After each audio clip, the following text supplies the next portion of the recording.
नाले पार के अपने गांव से भैंस के कटिया को खोजने के बहाने दूसरे दिन लक्ष्मा आई थी, पर गुसाई उस दिन उससे मिलने न जा सका। गांव के छोकरे ही गुसाई के जान को बवाल हो गए थे। बुढ़े नरसिंह प्रधान उन दिनों ठीक ही कहते थे। आजकल गुसाई को देखकर सुबनिया का लड़का भी अपनी फटी घेर वाली टोपी तिरछी पहनने लग गया है। दिन रात बिल्ली के बच्चों की तरह छोकरे उसके पीछे लगे रहते थे, सिगरेट, बीड़ी या गपसप के लोभ में। एक दिन बड़ी मुश्किल से मौका मिला था उसे। लक्ष्मा को पात पतेल के लिए जंगल जाते देखकर वह छोकरों से काकड़ के शिकार का बहाना बनाकर अकेले जंगल को चल दिया था। गांव की सीमा से बहुत दूर काफल के पेड़ के नीचे गुसाई के घुटने पर सिर रखकर लेटी लेटी लक्ष्मा काफल खा रही थी। पके गदगदाए गहरे लाल लाल काफल। खेल खेल में काफलों की छीना झपटी करते हुए गुसाई ने लक्ष्मा की मुट्ठी भींच दी थी। टप टप काफलों का गाढ़ा लाल रस उसकी पैंट पर गिर गया था।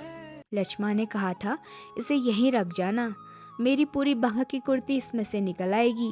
वह खिलखिलाकर अपनी बात पर स्वयं हंस दी थी। पुरानी बात, क्या कहा था गुसाई ने याद नहीं पड़ता। तेरे लिए मखमल की कुर्ती ला दूंगा मेरी सुआ, या कुछ ऐसा ही। पर लक्ष्मा को मखमल की कुर्ती किसने पहनाई? पहाड़ पार के रमुआ ने, जो तुरी निशान लेकर उसे ब्याहने आया था, जिसके आगे पीछे भाई बहन नहीं, माई बाप नहीं, परदेश में बंदूक की नोक पर जान रखने वाले छोकरे को कैसे दे दे हम? लक्ष्मा के बाप ने कहा था। उसका मन जानने के लिए गुसाई ने टेढ़े तिरछे बात चलवाई थी। उसी साल मंगसीर को एक ठंडी उदास शाम को गुसाई की यूनिट के सिपाही किशन सिंह ने क्वार्टर मास्टर स्टोर के सामने खड़े खड़े उससे कहा था, हमारे गांव के राम सिंह ने जिद की तभी छुट्टियां बढ़ानी पड़ी। इस साल उसकी शादी थी। खूब अच्छी औरत मिली है यार, शक्ल सूरत भी खूब है, एकदम पटाखा, बड़ी हंसमुख है। तुमने तो देखा ही होगा, तुम्हारे गांव के नजदीक की है। लक्ष्मा लक्ष्मा कुछ ऐसा ही नाम है। गुसाई को याद नहीं पड़ता कौन सा बहाना बनाकर वह किशन सिंह के पास से चला आया था। रम डे था उस दिन। हमेशा आधा पैक लेने वाला गुसाई उस दिन 2 पैक रम लेकर अपनी चारपाई पर पड़ गया था। हवलदार मेजर ने दूसरे दिन पेशी करवाई थी। मलेरिया प्रिकॉशन न करने के अपराध में सोचते सोचते गुसाई बुदबुदाया, साला एडजुटेंट। गुसाई सोचने लगा, उस साल छुट्टियों में घर से विदा होने से एक दिन पहले वह मौका निकालकर लक्ष्मा से मिला था। गंगनाथ जी की कसम, जैसा तुम कहोगे मैं वैसा ही करूंगी, आंखों में आंसू भरकर लक्ष्मा ने कहा था। वर्षों से वह सोचता है कभी लक्ष्मा से भेंट होगी तो वह अवश्य कहेगा कि वह गंगनाथ का जागर लगाकर प्रायश्चित जरूर कर ले। देवी देवताओं की झूठी कस्में खाकर उन्हें नाराज करने से क्या लाभ। जिस पर भी गंगनाथ का कोप हुआ वह कभी फल फूल नहीं पाया। पर लक्ष्मा से कब भेंट होगी यह वह नहीं जानता। लड़कपन से संगी साथी नौकरी चाकरी के लिए मैदानों में चले गए हैं। गांव की ओर जाने का उसका मन नहीं होता। लक्ष्मा के बारे में किसी से पूछना उसे अच्छा नहीं लगता। जितने दिन नौकरी रही वह पलटकर अपने गांव नहीं आया। एक स्टेशन से दूसरे स्टेशन का वॉलंटियरी ट्रांसफर लेने वालों की लिस्ट में नायक गुसाई का नाम ऊपर आता रहा, लगातार 15 साल तक। पिछले बैसाख में ही वह गांव लौटा, 15 साल बाद रिजर्व में आने पर। काले बालों को लेकर गया था, खिचड़ी बालों को लेकर लौटा। लक्ष्मा का हट उसे अकेला बना गया। आज इस अकेलेपन में कोई होता जिसे गुसाई अपनी जिंदगी की किताब पढ़कर सुनाता। शब्द अक्षर कितना देखा, कितना सुना और कितना अनुभव किया उसने। पर नदी के किनारे की यह तपती रेत, पंचक्की की खटर खटर और महल की छाया में ठंडी चिलम का निष्प्रयोजन गुड़गुड़ाना, गुसाई और चारों ओर अन्य कोई नहीं। एकदम निर्जन, निस्तब्ध, सुनसान।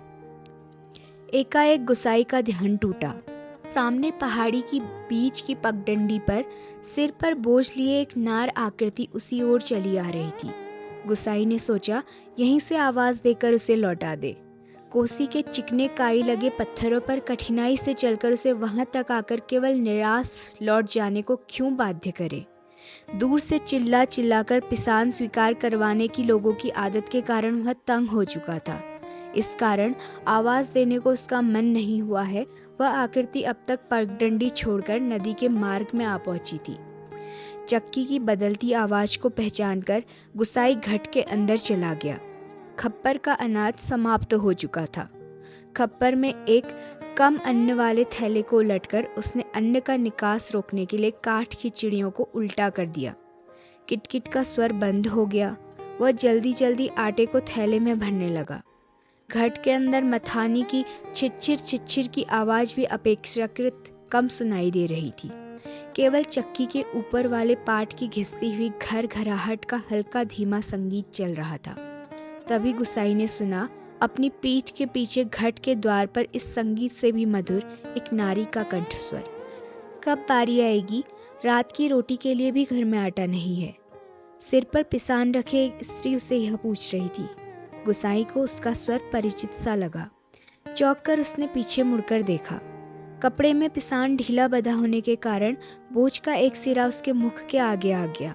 गुसाई उसे ठीक से नहीं देख पाया, लेकिन तब भी उसका मन जैसे आशंकित हो उठा। अपनी शंका का समाधान करने के लिए वह बाहर आने को मुड़ा, लेकिन तभी फिर अंदर जाकर पिसान के थैलों को इधर उधर रखने लगा। काठ की चिड़िया किटकिट बोल रही थी और उसी गति के साथ गुसाई को अपने हृदय की धड़कन का आभास हो रहा था। घट के छोटे कमरे में चारों ओर पिसे हुए अन्न का चूर्ण फैल रहा था, जो अब तक गुसाई के पूरे शरीर पर छा गया था। इस कृत्रिम सफेदी के कारण वह वृद्ध सा दिखाई दे रहा था। स्त्री ने उसे पहचाना नहीं।